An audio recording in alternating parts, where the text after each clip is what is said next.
Now, sectarianism and the rise of Mahayana and Vajrayana. Various factors appear to have been responsible for the emergence of differences and divisions within the Sangha. As the Buddha had allowed monks and nuns to use their own speech for the purpose of preaching, with the spread of Buddhism into different regions of the Indian subcontinent, various sects adopted different languages for their canon. As this happened, these sects carved out their own geographical regions of influence. They also adopted different texts as more authoritative than others. Furthermore, these sects began to differ from each other not only in matters of discipline, but also regarding the manner of the Buddha's birth, his relationship with the Sangha, and above all, interpretation of various aspects of Buddha Vachan.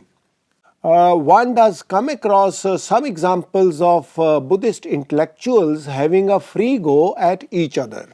For instance, some verses in the Buddhacharya avatar of Shantidev are devoted to the refutation of Abhidharma systems and the Vigyanvada. A long section of Shantarakshita's Tattva Sangrah is devoted to the purpose of demolishing the tenets of the Vatsiputriyas, and he, along with Kamalshil, declares the Pudgalvadins to be non-Buddhists. Chandrakirti is well known for his severe criticism of all the non-Madhyamik systems of Buddhist thought. In short, the controversies among the ranks of the Buddhists were as bitter as between the Buddhists and non-Buddhists. Scholars such as Sylvan Levy found that a tendency such as sectarianism was most dangerous as it affected the organization of the Sangha and revolutionized its doctrines. Charles Eliot felt that the decay of Indian Buddhism was caused by the corruptions of Mahayana rather than those of Hinayana. Lalmani Joshi holds Mahayana responsible for qualitative decay. Similarly, B.G. Gokhale points out that Buddhism, to quote him, begins as a unified dogma and discipline. It then splits into sectarian differences and finally grows into an all-enveloping Vajrayan Tantrayan, losing itself from the surface of life, obscured by the proliferation of mystical chants, rites and ritualistic concepts, unquote. We are told that discipline, which had begun to relax with the rise of divergent schools, was gravely endangered when Mahayana opened the gates of the Sangha wide to vulgar practices and began to admit laymen on equal terms with the monks, thereby undermining its cohesion and probity. Further, Vajrayana is often blamed for lacking moderation, bringing in risk practices and abetting a moral turpitude through practices such as all the 84 siddhas of Tantric Buddhism being either married or having yoginis as their partners. Thus, it has been pointed out that the development of Mahayana and its further growth into Vajrayana or Tantricism weakened Buddhism morally to a great extent and caused its degeneration. In fact, according to Lalmani Joshi, to quote him, the abuses of Vajrayana perhaps occupied the foremost place, unquote. It has been pointed out that Tantric practices harmonized Buddhism and Brahmanical Hinduism so completely that independent existence of the former might have appeared unnecessary.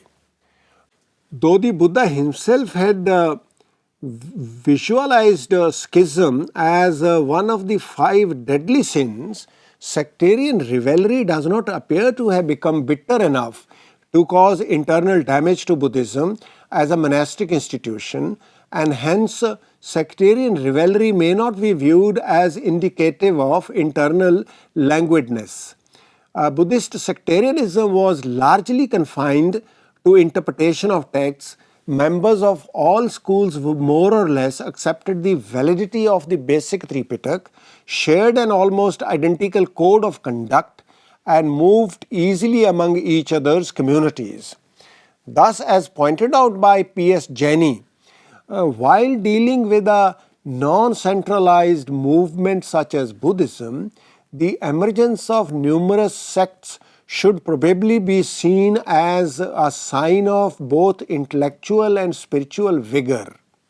It is also worthy of notice that through most of the history of Buddhism in India, there were a large number of monasteries that were not exclusive to any particular sect and where monks belonging to different sects lived together, and the overall monastic discipline was uninterrupted. Although there were monasteries exclusively occupied by monks owing allegiance to Mahayana or Theravada, or by monks of a particular sect, coexistence of different sects in the Buddhist Sangha seems to have been a normal practice.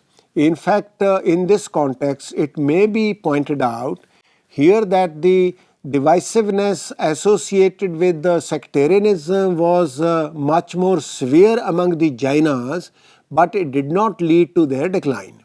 Thus, sectarianism cannot reasonably be suggested as central to the downfall of Buddhism in India. Though sectarian rivalry and development of Mahayana and Vajrayana did not weaken Buddhism as such, the damage appears to have taken place entirely in an unexpected manner.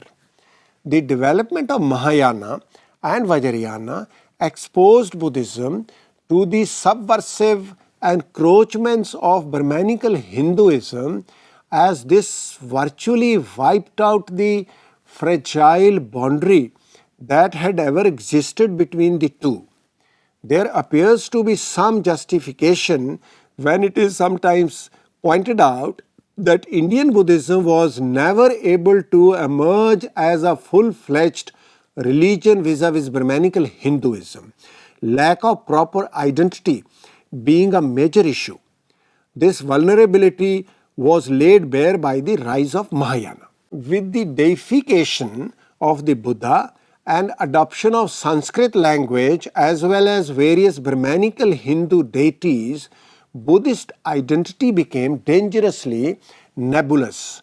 The emergence of Vajrayana at a time when Brahmanical Hinduism was rediscovering itself transformed Buddhism into an identical twin of the mass-based Brahmanical Hinduism. At this point in history, Brahmanical Hinduism, besides having overwhelmingly more supporters on its side, also had more resources at its disposal. Alliance with the newly emerged early medieval polities and the development of Bhakti movement, which further contributed to the growth and development of a wide, receptive and overarching Brahmanical Hinduism, accelerated the process of acculturation and assimilation of Buddhism into Brahmanical Hinduism. The driving force behind the development of Mahayana appears to have been the incorporation of many folk beliefs in order to meet the emotional demands of the lay supporters.